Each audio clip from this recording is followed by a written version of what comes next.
So we'll begin. To everyone here in the room this morning, thank you. I appreciate your time and your attention.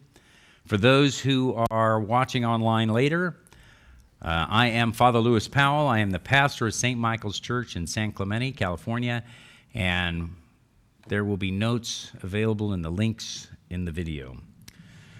So the topics that we're discussing is leadership. We are focused on leadership, particularly what it means for Christians to be leaders in the home, at work, and in the church. Last time, our discussion, we talked about the call to leadership and the qualities. Just a quick view of that is that we know that we are all created in God's image. Male and female, He created them. We are made in God's image, and based on the words of Jesus at His ascension, we have a great commission. It says, all authority in heaven and earth has been given to me, therefore go. Go, make disciples, baptize, teach. So we are all, as Christians, called into some role of leadership. A commission is like if you're in the military, you're an officer, you get a commission. It's like your commission is to go. You have been given a task. The other thing that we discussed are the qualities. Qualities of a leader. Don't go that way. The qualities of the leader that we have here, and we talked about them: above reproach, inside the church and out. Husband of one wife, and that's not just for husbands, that's for people. That you are faithful to your family, the people around you. You care for your home. You are temperate. And that one is not like modesty or failure to drink. That is a peaceful temperament.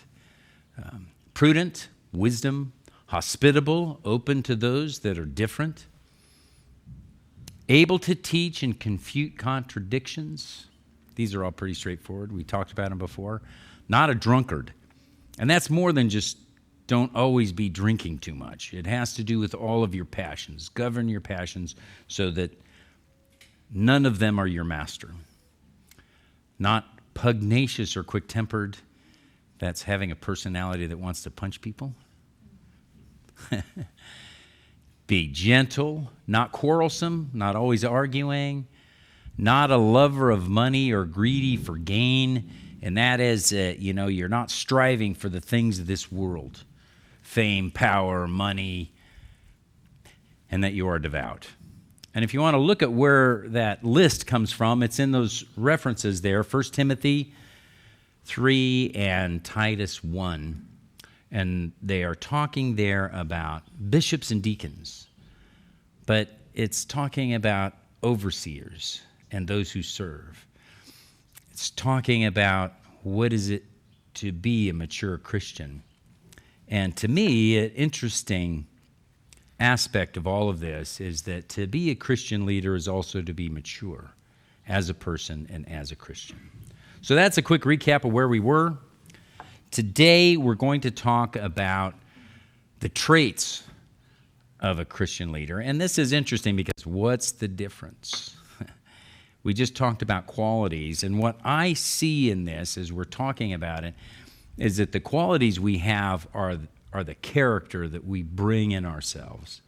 And the traits are how we're seen by others, what a Christian leader should look like. This is what leaders look like. This is what Christian leaders look like. This is what good leaders look like.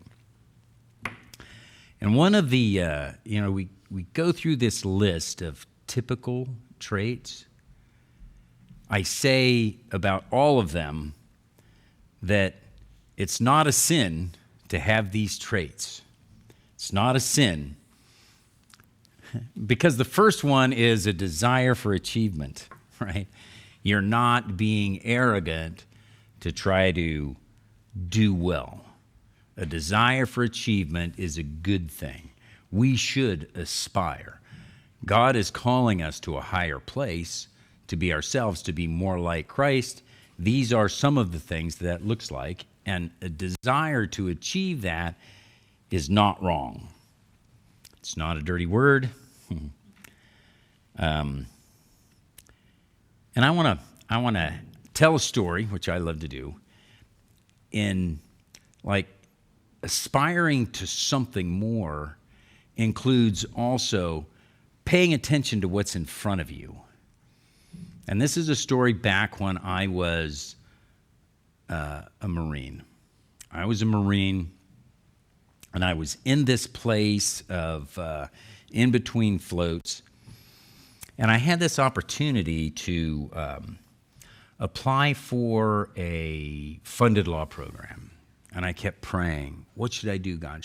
What should I do? And it was, the Marine Corps would pay you to go to the law school, and you become a lawyer in the Marine Corps. And all my questions were, do you want me to be a judge? Do you want me to be a lawyer? Where do you want me to be in 20 years from now? And there was silence, nothing. Which, of course, I looked back 10 years later, 20 years later, there was no way God could have ever explained it. No way. You're going to be here. No, you're wrong. But I was praying one day earnestly about that. And what I did hear God say is, what are you? I said, well, I am a platoon leader in Marine artillery. And God said, do that. Just do that. Okay. I go, what about this law program? And I feel like God's answer is, whatever. It was like he didn't even care. And I want to put some context around that because a few weeks earlier than that, I had been, let's say I was slightly careless with some classified material. I left it on my Jeep. And unbeknownst to me, while I was working away, not there, my Jeep drove off with some people in it to do some jobs, and it bounced out. And so it was missing. And that is horrible. And it was assigned to me. And that was when I got to meet the battalion commander and his executive officer for the first time. The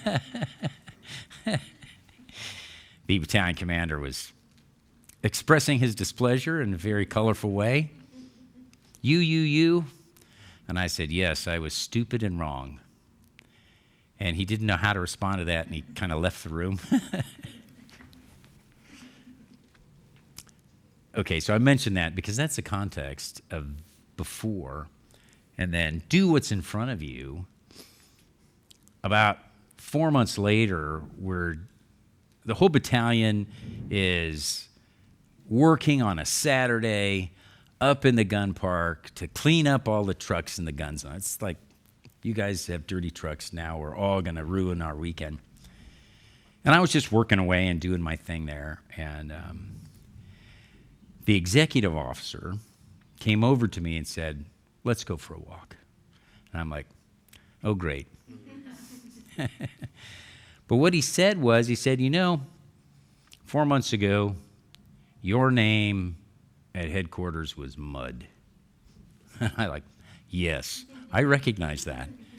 But what he said is now you're considered one of the best young officers we have in this unit.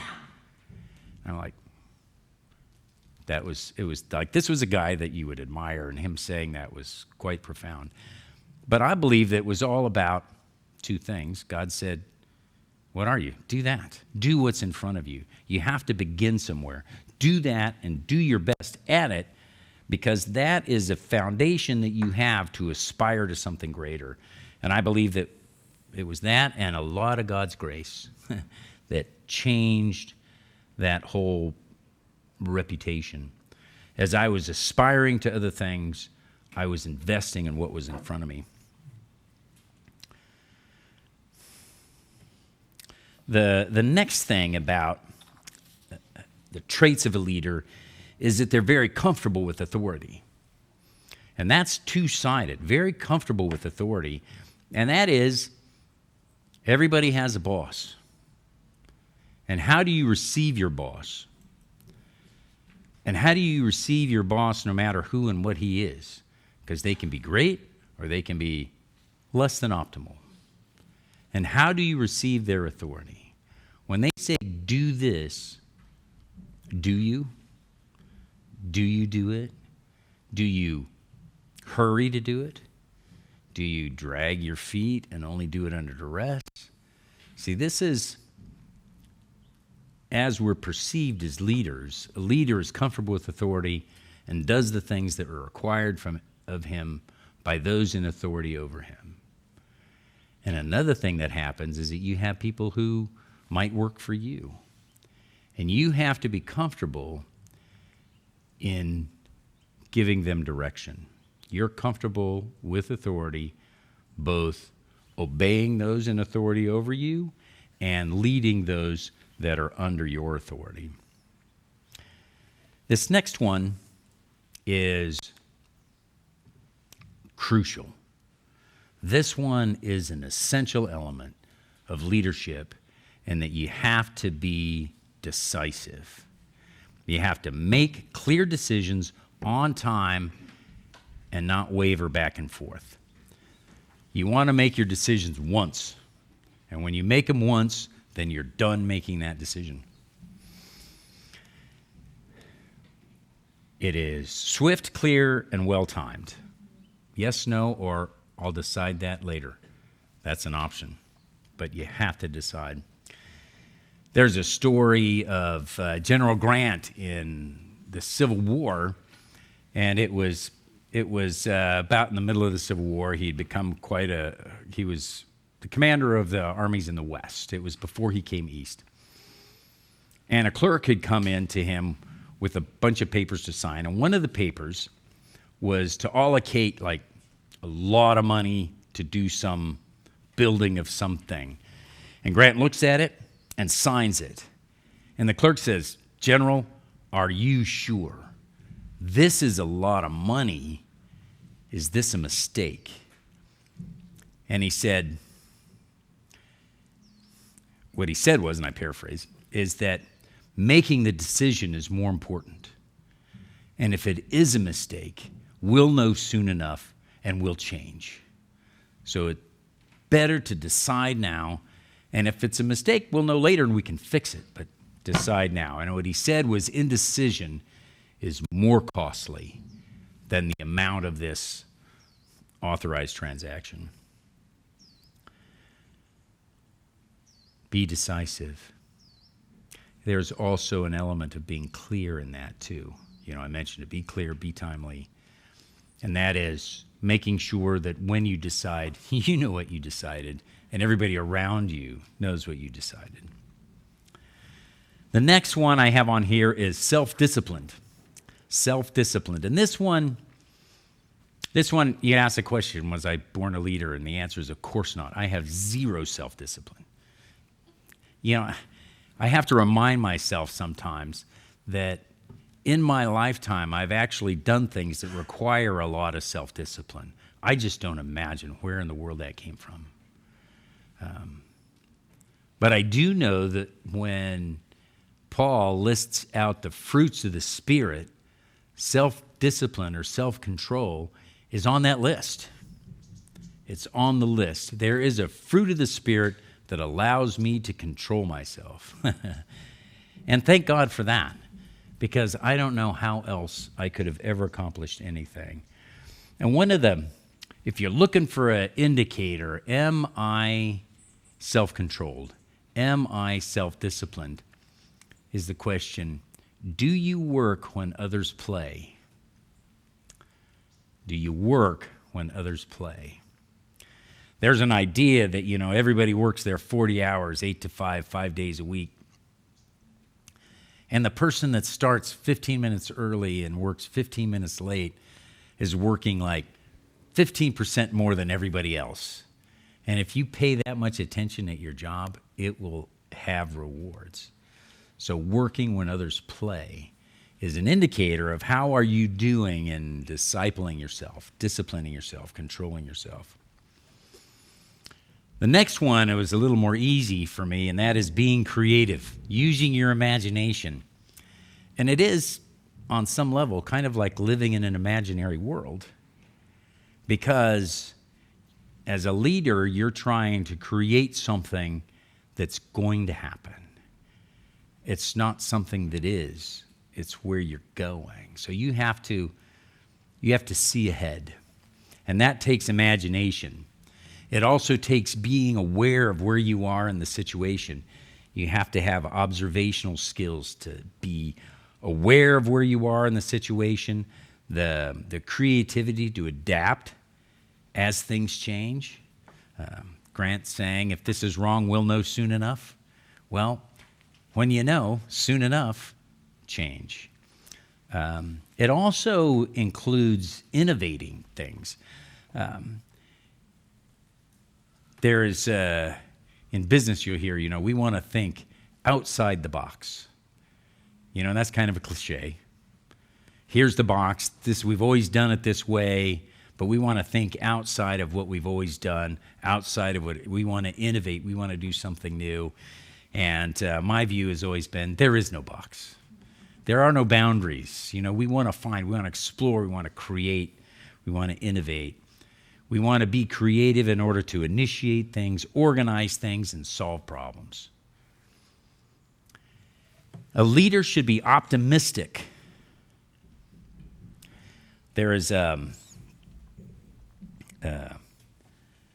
movie, The Great Escape. Have you ever seen the movie Great Escape? I always think of this when I think of optimism in challenging times. It's a World War II movie, and there's this giant enterprise of the prisoners. They're, Americans and British and French in a German prison camp. And they're digging a tunnel out.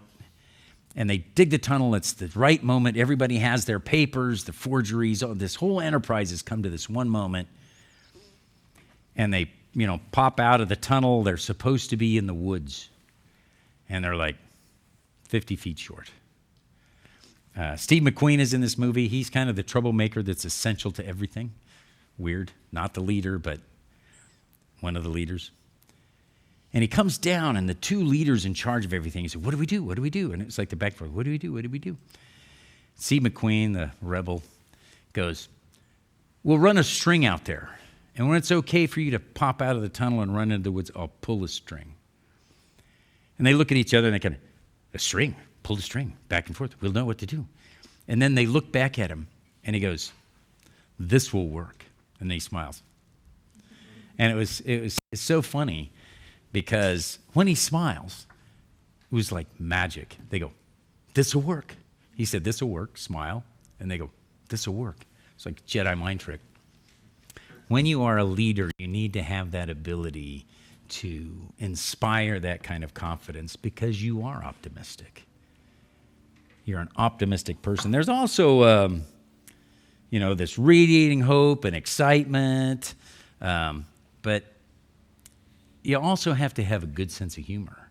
And that's a part of optimism, is you're funny enough. You're not a comedian. You're not a clown, but you have a good sense of humor. You know it's funny, and you laugh when it's funny. Next item on this is traits is being trustworthy. And that is, people see you as somebody they trust. Somebody who's persistent, courageous, patient, determined, honest and transparent. It's trustworthy, right? Worthy of trust. You deliver. You keep your promises. You get things done. You're consistent.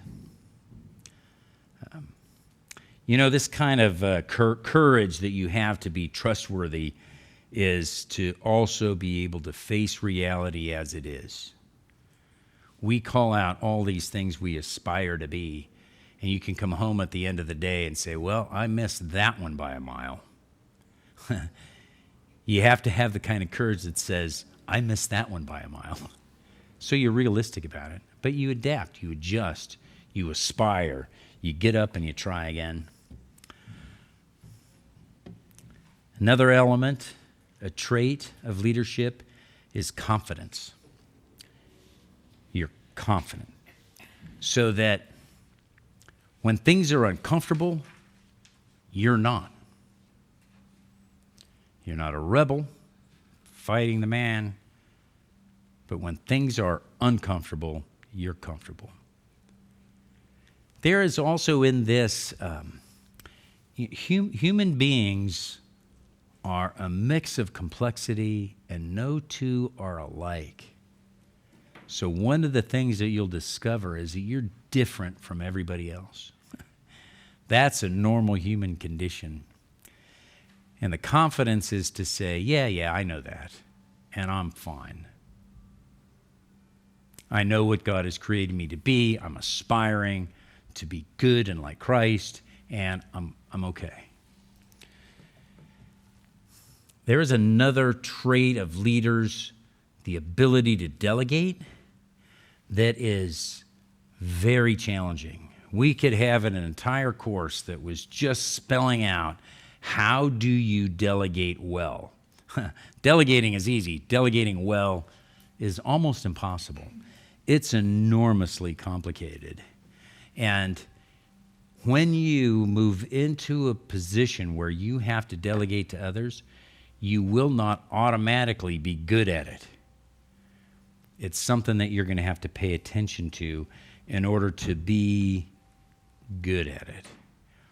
And it has elements of you need to be decisive and clear in the things that you're giving to direct, and that you have to be unselfish in releasing your own authority, that when you delegate to someone, you are trusting them to do the thing, which is different than demanding that they do the thing your way.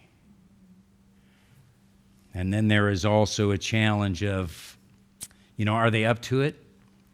And that, it's like, do it my way because they're not up to it. No, what I'm saying is that the people that you're delegating, your unselfishness in giving them that kind of authority to do the thing is that you also want to make sure that they're prepared for it, that they're capable, that they can, or that they can do well enough that having done it, they will be better. Because it's not just about this thing, but it's about the next thing and the next thing and the next thing, so that you are trying to create in the people that you're delegating to partners in the future work. So it's very complicated, very challenging, and you have to pay close attention to it, but it is an important trait of leaders.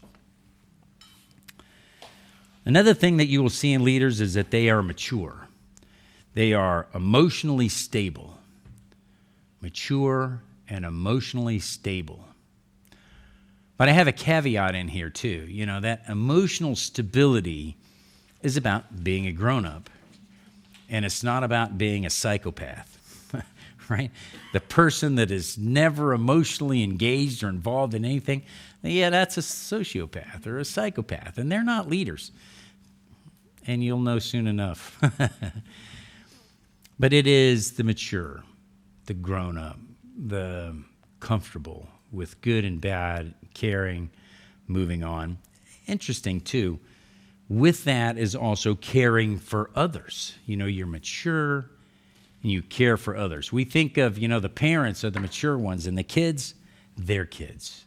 And we want them to be kids. And the parents, we want to be mature. And that means you have to care for those people. There is a caringness for other people.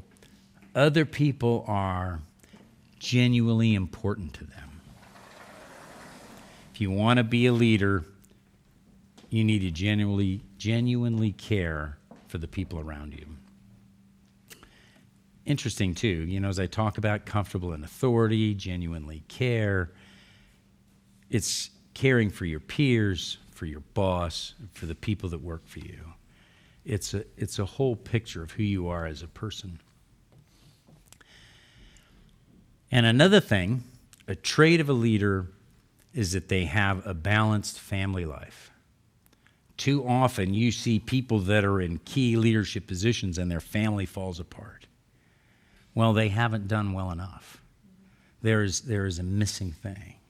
A leader needs to lead his home, his family, the people that he cares most about. That's your first place for leadership. And so you have to be strong enough in what you're doing to care for your family. All right. Those are what I offer you as traits of a Christian leader. The next section here is, okay, what else? What about a Christian leader? And the statement is, a Christian leader is a man of faith. It's always been interesting to me, in the places I've been as a leader, my Christian faith has been an important element, even though outside the church, I'm not the pastor, and sometimes I'm not even the boss, but my Christian faith is important. I told you that story about being careless with the classified material, and I will say I prayed to God earnestly for his grace and his mercy, and that was granted to me. And so success for a Christian leader is most often, I would say, a outworking of his Christian faith, God's grace and mercy towards him, and also to elevate the person, which is a grace and mercy to all those around him. A good leader is better than a bad one. And if you can be a good leader, that's a mercy to everyone around you. A Christian leader, as a man of faith, trusts God. That was where my trust was that day. He trusts God, but he also trusts himself. You're not second guessing all the time. You know, when you're at peace with God and you trust God, and this is where you are doing the best you can, then you can be comfortable in yourself as well. You have faith in yourself that, you know, you're not lying to yourself. You can't lie to God. He's not fooled. You can lie to yourself. Don't do it. It gets you nowhere. And everyone will lie to you.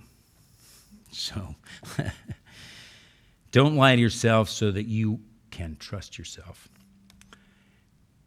There is a need for every Christian to pray, to exercise their faith, to go to church, to read your Bible. All these things are God working in you, talking to you, sharing with you the reality of the created world that is beyond material and includes the God who created you, created the whole universe out of nothing on purpose.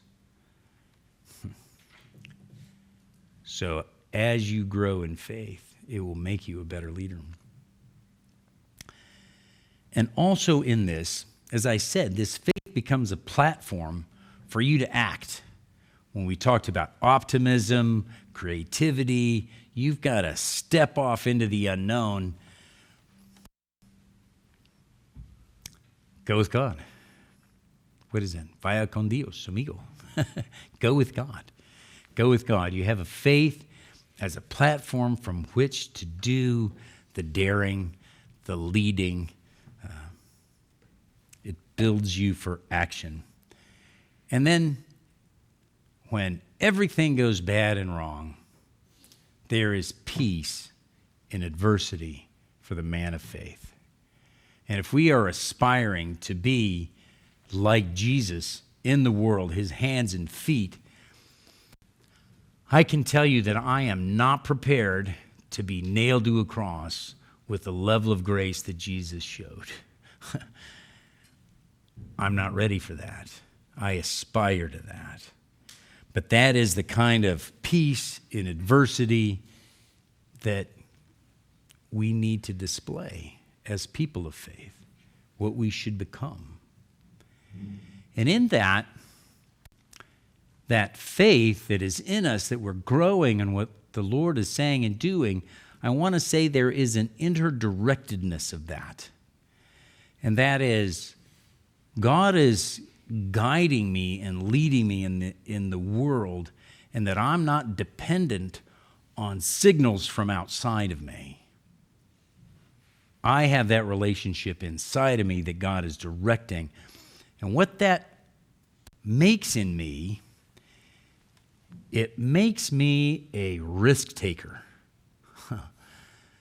Because I'm not dependent on what I see out there. I have an awareness of it, and I'm understanding of it. But the relationship with God, giving me that means of inner directedness, gives me the courage to take risks. Calculated risks. I'm a math guy. I'm going to calculate the numbers. Not foolish risks, but calculated risks, because I'm directed by the Holy Spirit. We are picking up where we left off. This time, one of the most important traits of a leader is their willingness to pay the price, because there will be a price. When you lead, there is a price. And it is a classic Christian formulation to say that our Christian life is to voluntarily bear the weight of responsibility for yourself and for others. To voluntarily bear the weight of responsibility for yourself and for others. That is a burden and a weight that you carry. The other thing that you pay is your time. There is that passage that says, no greater love has a man than he give up his life for a friend. And we have that understanding. It's Jesus teaching in the Holy Week before his crucifixion. We know what it is to give up your life.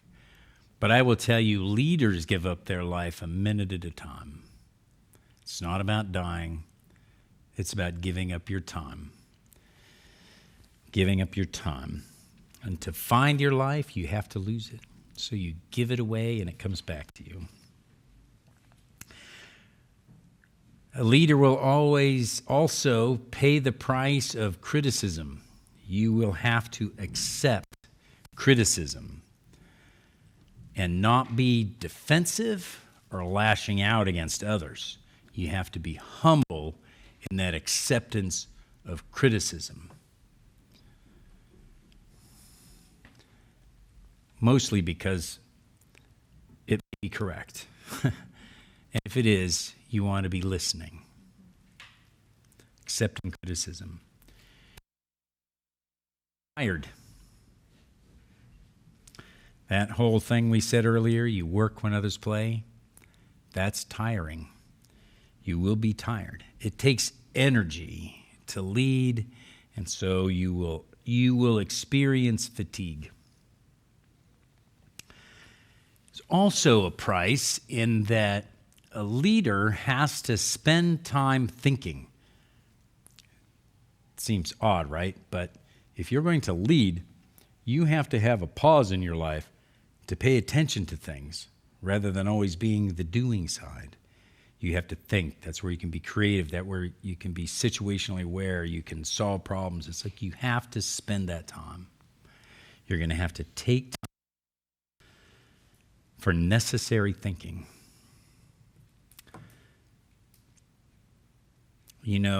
Also the saying, it's lonely at the top. There will be loneliness. And it's funny. I mean, it's like it is lonely at the top, but nobody's ever at the top. But wherever you are in a place of leadership, there is an element of loneliness. And so you become adapted to that. You're willing to pay that price. There's also something in leadership that has to do with the sharing of your emotions. And it is let's say that's not my top skill, not my forte, of sharing of emotions. But when you're in a leadership position, people will see how you feel. And also you will see how they feel. There is a sharing of emotional moments, of great rejoicing and celebration when everything falls into place, or panic and terror when the bottom falls out from under you. A leader is a person who's going to be sharing in, a companion in all of the emotions that take place in the world that you're working in. There is also a natural fear that people have of failure. What if I fail? And there is another very natural fear. What if I succeed? Like, they can both be dangerous problems. You have to just learn to carry that with you. Fear of failure, fear of success. Just do. Also, in a leadership role, there is a temptation to abuse the power, to abuse the position. And we see that in the world a lot. People abusing power in ways that are inappropriate. It's a temptation. Temptations are tempting.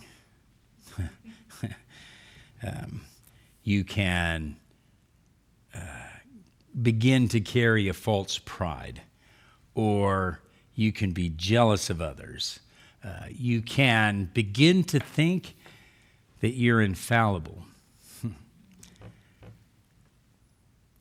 As a good Christian man or woman, I will tell you that God will help you with that one. That when you believe you're infallible, he will point things out to you because he loves you and wants better for you. There is a genuine humility that you need to cultivate in yourself as an antidote to wanting to be the dictator, the autocrat, the master of all, infallible. So cultivate your humility. You have to also, as a leader, become patient with the demands on your time. Bearing the responsibility for yourself and others means that you have to give of your time, and people will figure that out, and they will need your time. It's built into the system that we have. People are going to need your time if you're a leader. If God has put you in a position of leadership, he has put people there who are going to need you and going to need your time. And you're going to have to help and spend that time. And you're going to have to find the proper balance there. Remember, a good leader is going to manage his family well. You're going to have to balance your time and how you spend that time, even as you're generous. You're going to have a lot of wisdom to find those boundaries. And there are boundaries. But your leadership boundaries are, let's say, further out than if you're not a leader. You have to be patient with the relentless demands on your time. And also, I'll say as the last thing, as we're talking about, these are the burdens of leadership, the price you pay, is that you're going to have to learn to be very comfortable with rejection, because that's going to happen. Get used to it. It's fine. Next, I want to talk about this. This is almost not even an idea of leadership. This is just something you have to know as a person. That when you hear the phrase, "This is just who I am," that's actually false. It's actually false. This is who I am. You are a human being, and one thing that is true is you're changing, and you will change. Always changing. You will not always be the same. You will change. And knowing that we're going to change, it's worth our effort to pay attention to how, in order that we might change for the better. You don't have to change for the better. So strive to change for the better. Better is better. We want to become more mature. We want to be more stable. We want to be more pleasant to be around. All these things are growing. We want to be increasingly aware of the people that are around us and to be less defensive in ourselves. And that is a necessary element of our human condition that as leaders we especially want to acknowledge that we will change and the people around us will change.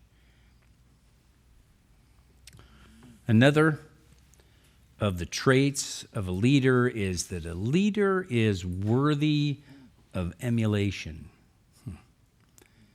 That Paul said, do what I do as I do what Christ does, right? We want to be the person that others can look to know how to behave and what to do, worthy of emulation. And in that, we want to be always striving for excellence in the things that we do.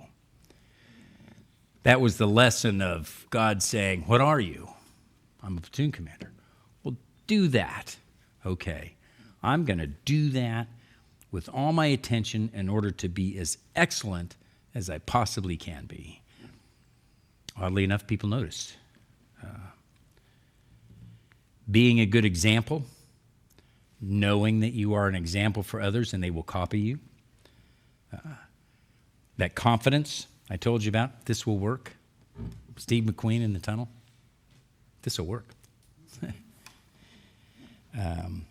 People want confidence, and confidence is something you can give away. It's contagious. So give away confidence. Honesty. If you trust a leader and they are honest with you, you will be a person who is honest with them. Being honest. Having integrity is the kind of thing that flows down from a leader. So you have to be careful to be honest with the people that you're working with and the people you're working for. Trustworthy, we know that. We've talked about that many times. Secure, consistent, reliable, dependable. And there is in this worthy of emulation of a leader is that what you believe and how you behave comes into alignment. You are a mature and integrated person who acts what they believe. We aspire to that. In this next section, I want to talk about the marks of a Christian leader.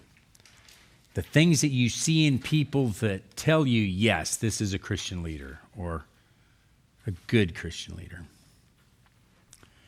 I aspire to the Mary Poppins standard, practically perfect in every way. But I recognize that where I'm operating from, my ambition is more like to be slightly above average. I want to be directionally correct in being the best that I can be as a Christian, as a human being, as a leader. And the marks of a Christian leader, the first one that I have is that you demand the most of yourself. You demand the most of yourself. You recognize, in spite of the things I just said about being above average or practically perfect, God is not mediocre. God's not mediocre, and we shouldn't be either. God sets a high standard. So should we. So demanding the best of yourself is a mark of a Christian leader. Setting meaningful goals is a mark of a Christian leader. You have a vision. You have a destination that you are striving for. You have that optimism, the confidence. Faith is the substance of things hoped for. The hope is future, ephemeral, but the faith you have in it is a solid rock. That is a mark of leadership, is that your vision, your faith, your hope is solid. And in this setting meaningful goals, it's fun.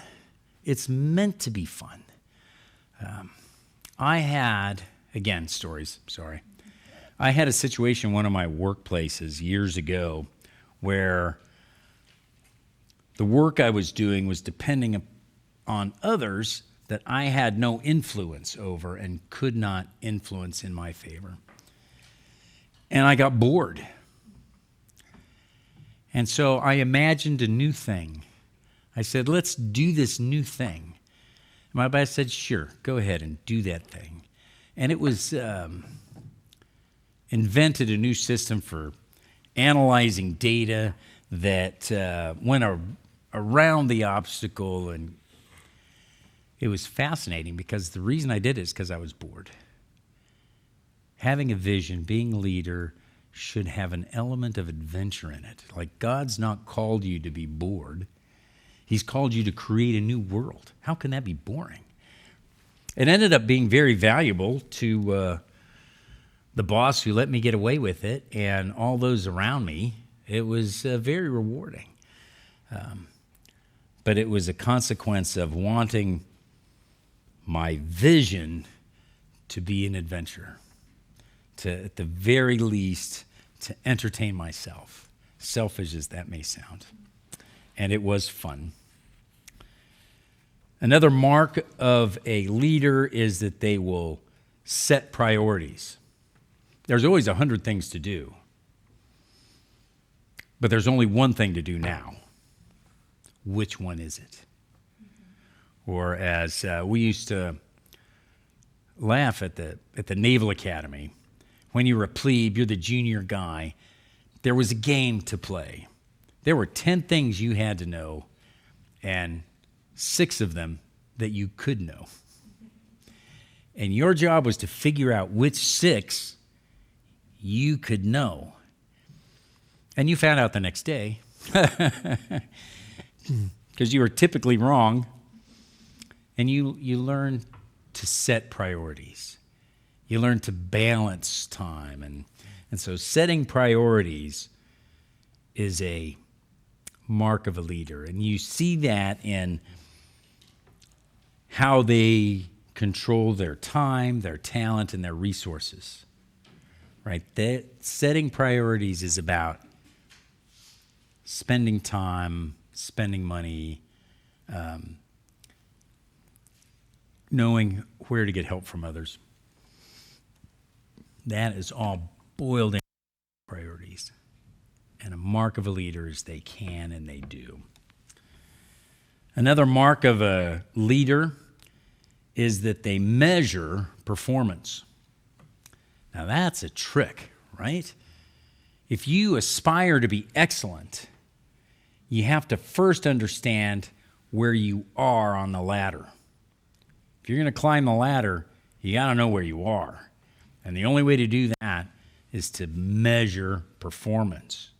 Measure performance now, measure performance in the future to see which direction you're going. Measure performance is an element of striving for excellence. If you don't measure, you'll never know. Another mark of a Christian leader is that they will seek wisdom. Where do you go to get wisdom? Well, read the Proverbs. It tells you. You turn to God for wisdom. You also, whatever work you're in, there are people that are already doing it. Older people that are still in the business have probably figured something out, and you could get some wisdom from them. Some younger people are just absolute geniuses, and they may already know something you didn't learn. Young or old, you can find wisdom from the success of others. You have to have discernment to tell the difference between what's wisdom and what isn't. And you trust the Holy Spirit. That's all a part of that. Discernment, study, finding wisdom. A mark of a Christian leader, a mark of any leader, is that they follow leaders. If a person can't follow their leader, then they will struggle to be a leader. Some of this has to do with the alignment that you're in. You know, organizationally, we want to be in an alignment with the boss's total top of the pyramid boss. We want to be in alignment with him. In our Christian life, that's God himself. We want to be in alignment with him so that what he's asking for, I'm delivering. Well, the best way to make that happen is your immediate boss to be in alignment with him. If you can't follow orders, you will struggle to give orders. You will struggle to be successful. Another mark of a Christian leader is that when you seek excellence, it's not excellence as a goal, but excellence as a process. Like if my goal is to be excellent, and excellent is right here, then I'm done. If I'm excellent as a process, I'm going that way, and I'm not stopping until there is no until. I'm just not stopping. Striving for excellence is a process, not a goal. I love the phrase in Philippians. I'll tell you, Philippians 3:13 and 14. The phrase in that section says, "Forgetting what is behind." He's gone a far way down the path, but he's like, forgetting everything that's behind me. That's all rubbish. I'm pressing on to the high call of Jesus Christ in my life. And that is a place to live, pressing on. There is the constant evaluation, correction, and improvement that you go through in your life. That is the process. And it is never a place of having arrived. They talk a lot about the Desert Fathers, if you've ever heard the phrase Desert Fathers. These were early Christians, first couple hundred years of the church. And they would go out into the desert and live by themselves and wrestle with the devil because temptation was everywhere. And I think, dude, I live in the shadow of Hollywood. You have no idea what temptation is, right? Well, what are you talking about?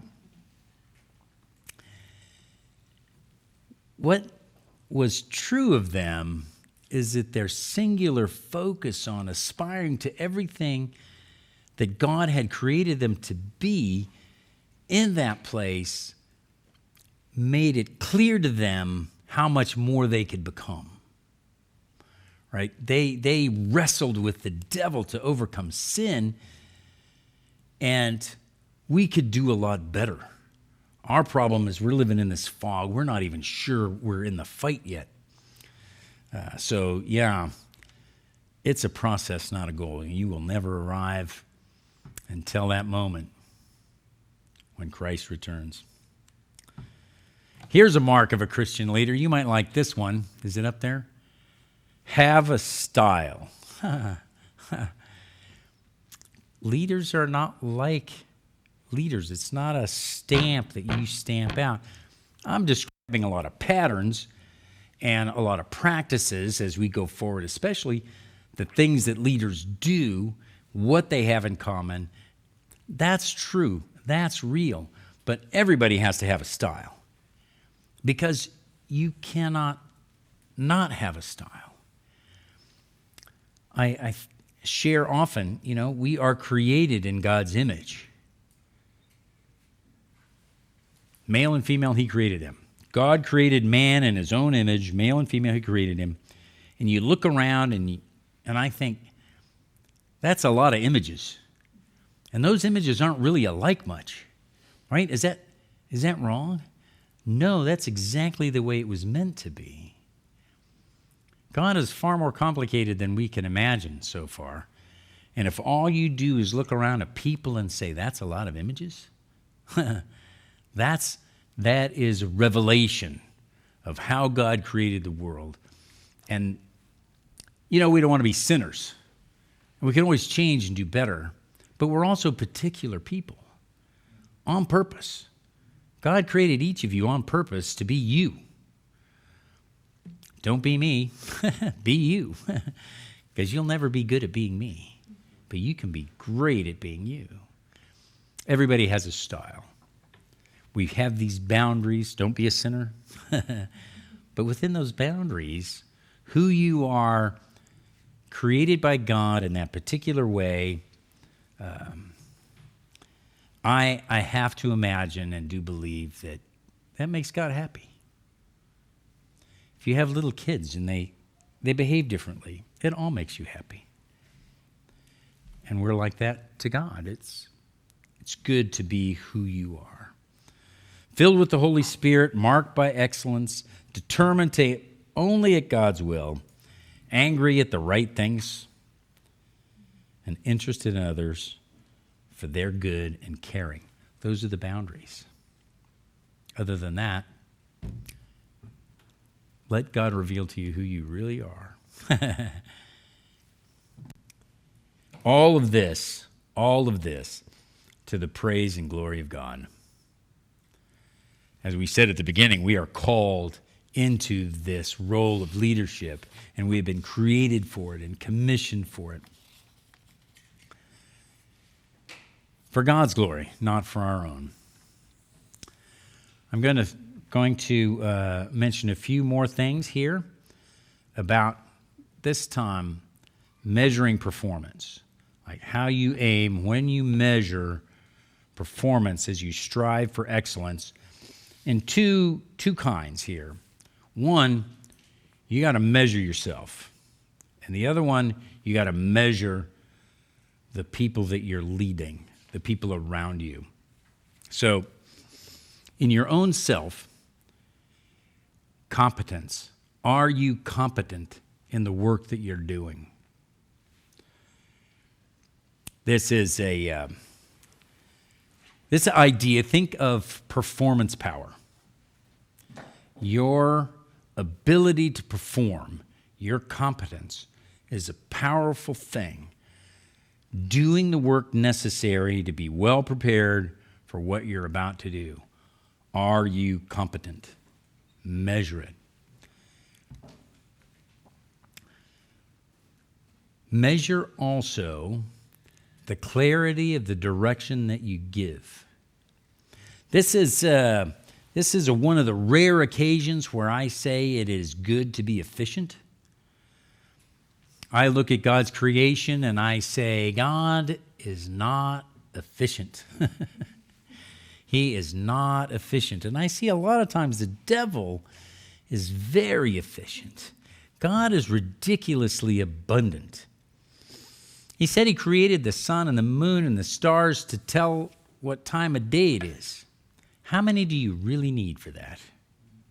There's a lot of extra out there. Plants grow and make seeds. Too many. We have to eat them as food. God is abundant. But in clarifying your direction, this is a place where efficiency is probably helpful. That you are being efficient or effective in the direction that you're setting. That you've made it clear, that it's understandable, and that people can adopt and adapt and move with you in that direction. Clarity of direction. How are you doing? And the last thing I'll say, as you are measuring your own performance as a leader, is, are you setting clear and appropriate priorities? And think about this as twofold. You have to be clear in your priorities, and those priorities have to fit into a reasonable timeline. Those are the two elements. Are you setting Clear priorities that have reasonable timelines. Now, define reasonable. There are occasions when reaching your priorities is a challenge given the timeline. Maybe they're reasonable, maybe they're not. But you won't know if you're capable unless you're setting those priorities clearly with appropriate timelines and then finding out, measure. If your timelines are continuously bad, then get better. If your priorities are wrong, get better. Now, another thing in measuring has to do with measuring the work of the people around you. And I'm thinking, from an example, workplace. I managed a team in technology. I led a platoon in artillery. I had people that, as a leader, I had responsibility for. So there's a question. How much work are they doing?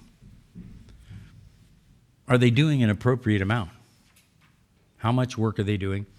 Is the work any good? So like measure the volume of work, measure the quality of the work, measure the stability of the team itself. That's in business a real key indicator of management. Is your turnover appropriate for your workplace? Number and type of complaints. Okay, if you abolish all complaints, it may mean that people are no longer communicating to you.